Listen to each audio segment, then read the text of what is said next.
नमस्कार YouTube channel N universe 22 में आपका स्वागत है। आज हम इस वीडियो में बात करेंगे गैस टरबाइन और आईसी इंजन के बीच में क्या डिफरेंस होते हैं।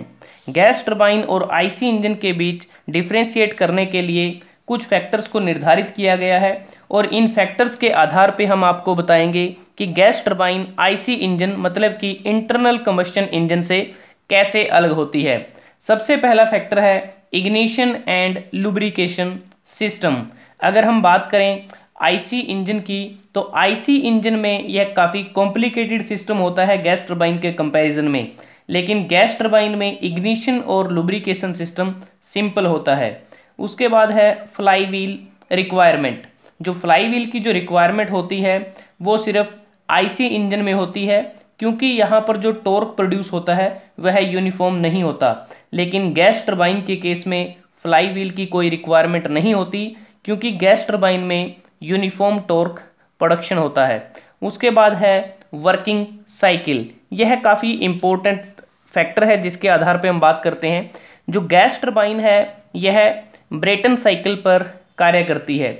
जो ब्रेटन साइकिल है इसका नाम जॉर्ज ब्रेटन के नाम पर पड़ा है। और जो गैस टरबाइन होती है वह मुख्यतः दो प्रकार की होती है, ओपन सर्किट गैस टरबाइन और क्लोज्ड सर्किट गैस टरबाइन। जो ओपन सर्किट गैस टरबाइन है वह rotary type internal combustion engine होता है जिसका हम जेट इंजन्स में प्रयोग करते हैं प्रोपल्सन के लिए। और जो क्लोज्ड सर्किट गैस टरबाइन है वह एक प्रकार से एक्सटर्नल कंबशन इंजन होता है जिसका प्रयोग हम पावर जनरेशन में करते हैं। जैसे कि हमने बात की ब्रेटन साइकिल की, इस डायग्राम से अगर आप देखें यहाँ पर पीवी डायग्राम और टीएस डायग्राम आपको नज़र आ रहे हैं। जो ब्रेटन साइकिल है इसमें क्या होता है कि दो आइसेंट्रोपिक प्रोसेसेस होती हैं और दो आइसेंट्रोपिक प्रोसेस है उसमें एंट्रोपी कांस्टेंट रहता है, जबकि दो कांस्टेंट प्रेशर प्रोसेसेस इसके अंदर होती हैं।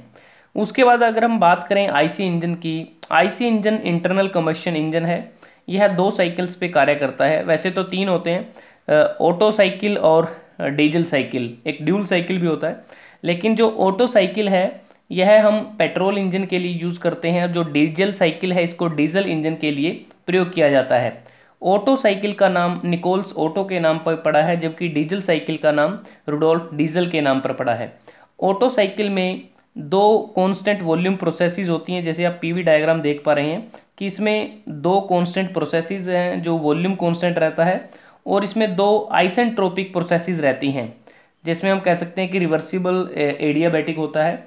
और जो डीजल साइकिल होता है इसमें चार प्रोसेसेस होती हैं, जिसमें दो प्रोसेसेस तो इसमें आइसेंट्रोपिक होती हैं। एक में ये कह सकते हैं कि आइसेंट्रोपिक कंप्रेशन होता है रिवर्सिबल एडियाबैटिक, और दूसरा होता है आइसेंट्रोपिक एक्सपेंशन। और एक इसमें कांस्टेंट प्रेशर प्रोसेस होती है और एक इसमें कांस्टेंट वॉल्यूम प्रोसेस रहता है।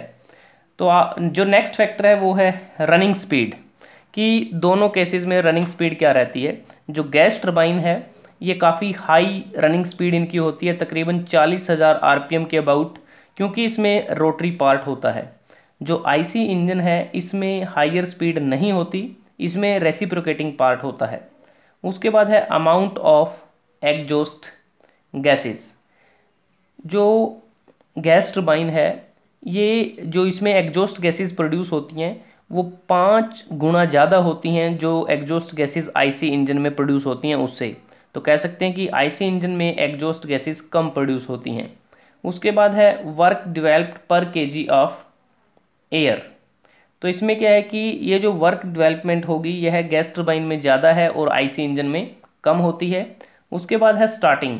गैस टरबाइन की स्टार्टिंग आईसी इंजन के कंपैरिजन में डिफ़िकल्ट है, जबकि आईसी इंजन की स्टार्टिंग ईजियर है। उसके बाद है फ्यूल कंट्रोल।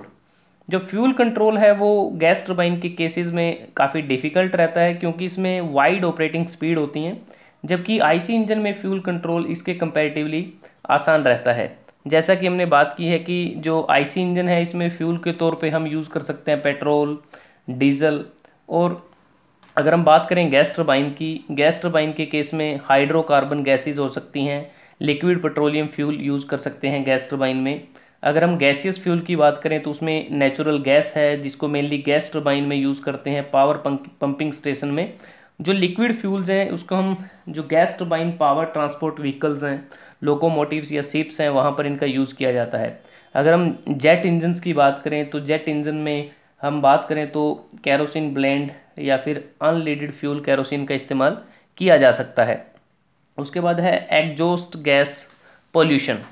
जो एग्जॉस्ट गैस पोल्यूशन की बात करें तो गैस टरबाइन में वह कम रहता है, क्योंकि यहाँ पर जो कम्बशन होता है वह उसमें हम ज़्यादातर एयर का प्रयोग करते हैं कम्बशन के लिए, और जो एग्जॉस्ट गैसेस गैस टरबाइन से बाहर निकलती हैं वो स्मोक से भी फ्री होती हैं। लेकिन जो आईसी इंजन है इस केस में जो एग्जॉस्ट गैसेस होती हैं वो ज़्यादा पोल्यूटिंग होती हैं। उसके बाद है thermal efficiency. Thermal efficiency gas turbine की कम होती है आईसी इंजन के कंपैरिजन में फॉर सिंपल टरबाइन साइकिल, लेकिन जो थर्मल एफिशिएंसी आईसी इंजन की है वो ज़्यादा होती है। मैकेनिकल एफिशिएंसी, गैस टरबाइन की मैकेनिकल एफिशिएंसी ज़्यादा होती है, जबकि आईसी इंजन की जो मैकेनिकल एफिशिएंसी है गैस टरबाइन के मुकाबले कम होती है। उसके बाद है weight at same power output. अगर हमें सेम पावर आउटपुट की बात करें तो उस केस में जो वेट होगा गैस टरबाइन का कम होगा और आईसी इंजन का ज़्यादा होगा। उसके बाद है प्रेशर। जो गैस टरबाइन है वो बहुत कम प्रेशर पे कार्य कर सकती हैं, जो तकरीबन बहुत कम अबाउट 5 बार तक हो सकता है, लेकिन आईसी इंजन के लिए ज़्यादा प्रेशर चाहिए, तकरीबन 60 बार से ज़्यादा होगा वो। बैलेंसिंग, गैस टरबाइन की बैलेंसिंग बड़ी अच्छी होती है और आईसी इंजन की जो बैलेंसिंग है वो ज़्यादा परफेक्ट नहीं होती। उसके बाद है मेंटेनेंस। गैस टरबाइन के केस में कम मेंटेनेंस की रिक्वायरमेंट होती है तो मेंटेनेंस कॉस्ट भी कम होगी। आईसी इंजन में ज़्यादा मेंटेनेंस की रिक्वायरमेंट है तो ज़्यादा मेंटेनेंस कॉस्ट भी होगी। उसके बाद है कूलिंग सिस्टम। गैस टरबाइन का कूलिंग सिस्टम काफ़ी सिंपल होता है, जबकि आईसी इंजन का कूलिंग सिस्टम थोड़ा कॉम्प्लेक्स रहता है। Then suitability for aircraft. जो गैस टरबाइन है वो काफ़ी सूटेबल रहते हैं एयरक्राफ्ट के लिए, जो आईसी इंजन है वो कम सूटेबल रहते हैं अगर हम बात करें एयरक्राफ्ट के केस में। और उसके बाद अगर हम एप्लीकेशंस की बात करें, कहाँ किसका ज़्यादा एप्लीकेशंस हैं, जो गैस टरबाइन है इसकी एप्लीकेशंस एविएशन सेक्टर में होगी, पेट्रोकेमिकल प्लांट्स में, ऑफशोर एप्लीकेशंस, पावर जनरेशन में, ऑयल गैस इंडस्ट्रीज़ में, मैराइन प्रोपल्शन में, और अगर आप देखें यहाँ पर एरोप्लेन है और ये जेट इंजन लगा है और जेट इंजन में ही गैस टरबाइन का हम इस्तेमाल करते हैं। अगर हम बात करें आईसी इंजन्स की तो आईसी इंजन का जो प्रयोग है जितने भी ऑटोमोबाइल्स होते हैं वहाँ इसका प्रयोग किया जाता है। इसमें जैसे पेट्रोल इंजन है, डीजल इंजन है, वेंकल इंजन है, तो ये सभी इंटरनल कम्बशन इंजन की श्रेणी में आते हैं। तो दोस्तों आज हमने इस वीडियो में बात की गैस टरबाइन और आईसी इंजन के बीच में क्या डिफरेंस होता है। अगर आपको ये वीडियो अच्छा लगा आप इसको लाइक कर सकते हैं, शेयर कर सकते हैं अपने दोस्तों के साथ, स्टूडेंट्स के साथ, और एन यूनिवर्स 22 को सब्सक्राइब करना ना भूलें। जल्दी हाजिर होते हैं एक नए वीडियो के साथ, तब तक के लिए धन्यवाद। आपका दिन शुभ रहे।